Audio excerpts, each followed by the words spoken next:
The first sound she never heard was the one that broke him the most.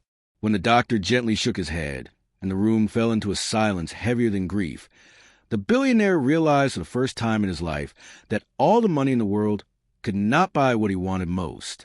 His newborn daughter lay peacefully in her mother's arms, unaware that she had entered a world that would never reach her through sound. That moment became the beginning of a journey none of them were prepared for, and the end of the illusion that power alone could protect a family from pain.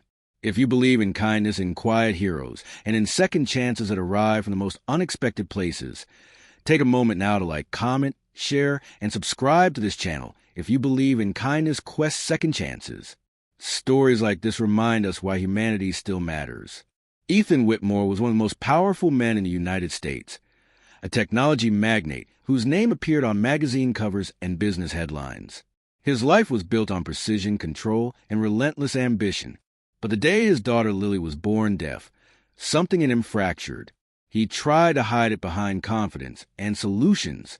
He hired the best doctors, the most expensive specialists, flew Lily across states for evaluations and experimental therapies. Every answer came back the same. She was healthy, intelligent, and completely unable to hear. At first, Ethan treated it like a problem to be solved. He installed advanced visual alert systems throughout the mansion, hired tutors trained in sign language, and surrounded Lily with care that bordered on obsession.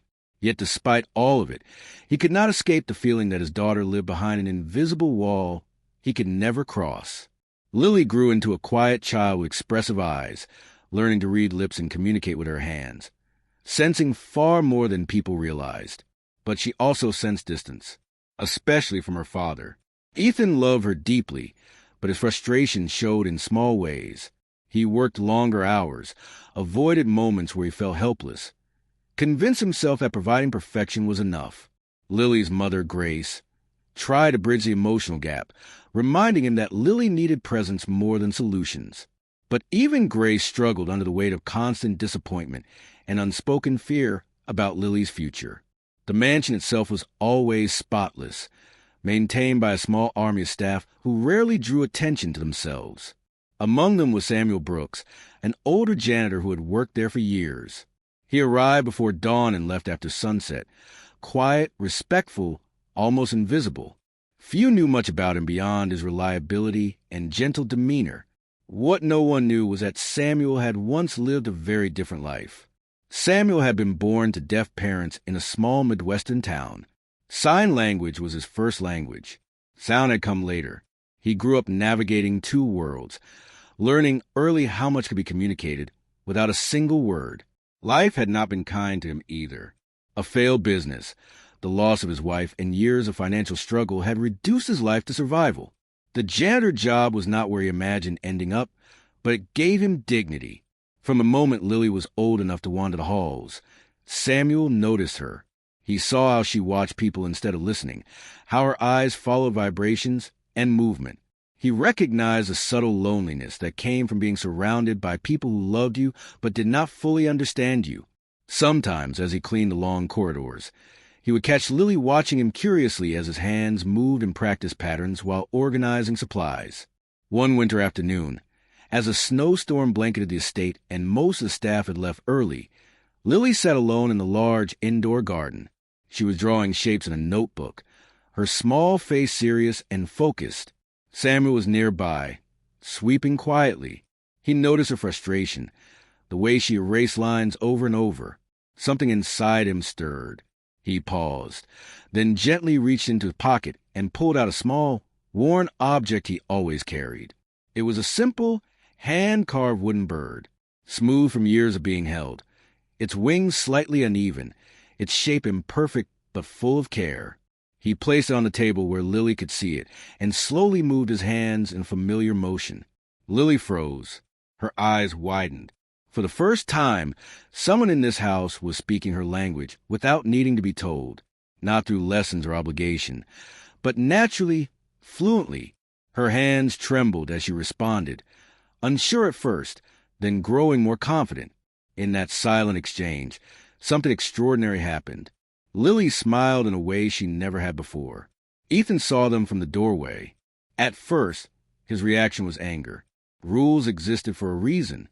Staff were not supposed to interact informally with family members. He stepped forward, ready to intervene, when he noticed Lily's expression. It stopped him cold. She was animated, alive, her hands moving with excitement, her eyes shining with recognition and joy. He had never seen her like this.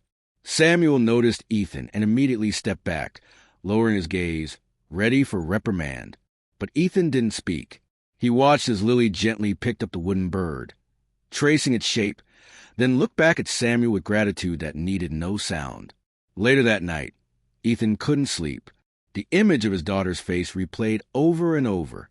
The next day, instead of firing Samuel as his instincts initially urged, Ethan asked for his background. What he learned humbled him. The janitor knew not just sign language, but the emotional world of deafness. He understood Lily in ways money never could.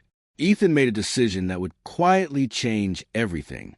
Samuel was reassigned, not promoted publicly, but given a new role as Lily's daily companion and mentor.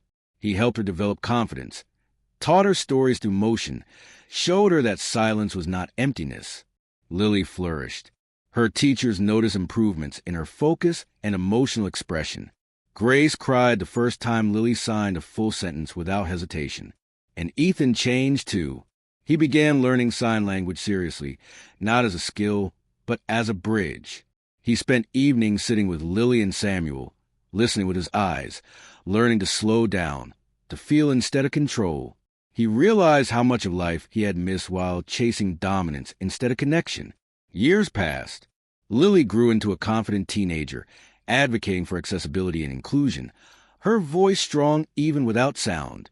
Samuel remained a steady presence, never seeking recognition. Ethan ensured his comfort, but Samuel valued purpose more than wealth.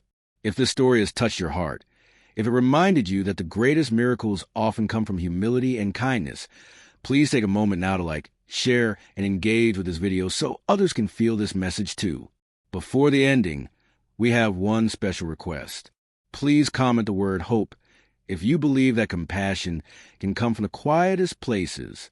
On Lily's 18th birthday, she stood before a room filled with leaders, philanthropists, and innovators.